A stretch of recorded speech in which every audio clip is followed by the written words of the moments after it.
Welcome back to From the Scriptwriter's Table. Last episode, we talked about the rapid getaway as one of the tools you need for learning how to write radio dramas. After recording that, I figured out there's more I want to say in that, so we're going to come back to that topic at a later time. I promised that this episode was going to be on smaller casts, so we're going to do that. Okay, one of the differences for writing radio dramas versus theater plays, movies, television scripts, and novels is you work with a smaller cast for radio plays. It's almost writing a short story. In a short story, you don't have a huge cast in front of you. You have a couple of characters, and that's it. Movies, you've got a lot of cast. You've got your main cast all the way down to your extras who show up. They're in the background. Same is true with TV scripts. Now, you don't really write that extras on there, but you realize that's part of your cast. And your cast length for TV and a movie can usually be a lot larger than a radio drama. In novels, the sky's the limit as long as you don't lose your audience. Now, I know I'm lying a little bit, so here, let me cut off my nose as it grows like Pinocchio here. You don't want to have a huge cast in a novel, but you can. There are novels with appendices that literally have a cast list. So in case you lost who you were talking about, who just came up, you can take a look in the back and you've got it. In the world of radio dramas, in the theater of the mind, it only exists in I'm sorry. I can't lost how I want to say this, so let me say it a different way. The play that you write when it gets produced only exists in the mind of the listener. You can have multiple characters, but characters can be voiced by the same actor or actress because they can change how they sound. Let me throw out there a great voice actor.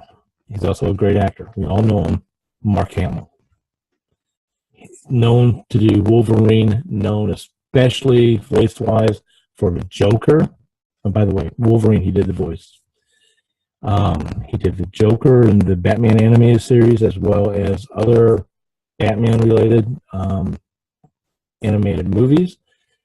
He also is probably best known, not only known, but best known for his role, of course, as Luke Skywalker in the movies. And by the way, sidebar, I talked in the last episode about Star Wars radio dramas, Star Wars Empire Strikes Back and Return of the Jedi.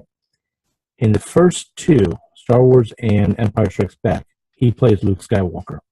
Anthony Daniels plays C-3PO as well. So you got two original casts there, and Billy D. Williams shows up. I think he does in Empire Strikes Back and Return of the Jedi, Lando Calrissian. But it can show you the depths that these actors have got, and it's a lot different. They can pull off different characters by changing the way their voice sounds. That's their stock and trade. Anybody who does voice acting knows that is your stock and trade, is being able to mold your voice to fit the character in which you're doing.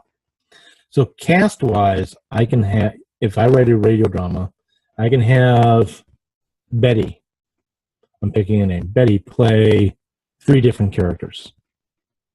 I can have John play 2 different characters. You have a lot smaller cast, but you also have a lot smaller cast of characters, or you can. Because, again, your audience is keeping this all in their mind. They don't have a visual reference to the characters. In the novel, as I mentioned before, you can have an appendices with a list of all the characters that are in your story. In a movie or TV, you see the character. You might not have seen that character for a while, but oh, I remember that character. He's whoever. Stage play, exact same thing as a TV and movie play in this regards. Though stage plays, you can have casts play different characters as well, but you usually can tell who those characters are, cast members are. Where I'm going with this is you lack the visual aspect to the character. Thus, you have to be cognizant of how much your audience can keep in mind at all times. So sometimes you might have to write a little bit more for that character when he comes back online, or you really need to control how big your cast is in your story.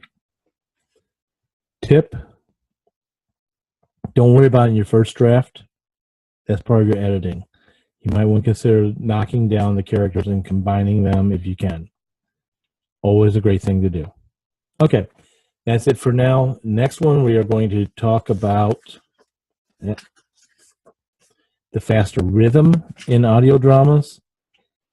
And then eventually we will get to, as I mentioned in the last recording, we are going to have, we're going to start talking about from the works of Arch Obler, who is kind of a Stephen King of his day, and his advice for writing about radio dramas. That's coming.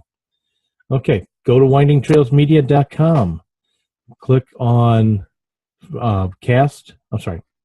courses for authors, or courses for writers, I should say.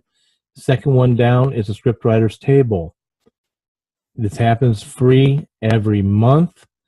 Come join us. This is a social gathering talking about writing and what we're all everything we're working on in the stories. So the stories and so forth that we're writing. Sorry, I'm tongue-tied now.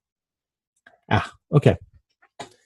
Click on that. Also hit like on this YouTube channel, and find us on Facebook and Twitter. You'll find on Twitter there's Winding Trails Media and there's Winding Trails Theater.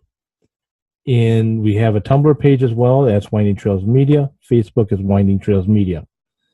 Come click on likes or follows, depending on which version you're on, and get all the announcements possible. On windingtrailsmedia.com, there's a newsletter. Click on that to stay informed as well. Okay. I'll talk to you later. Have a great day writing. Bye-bye.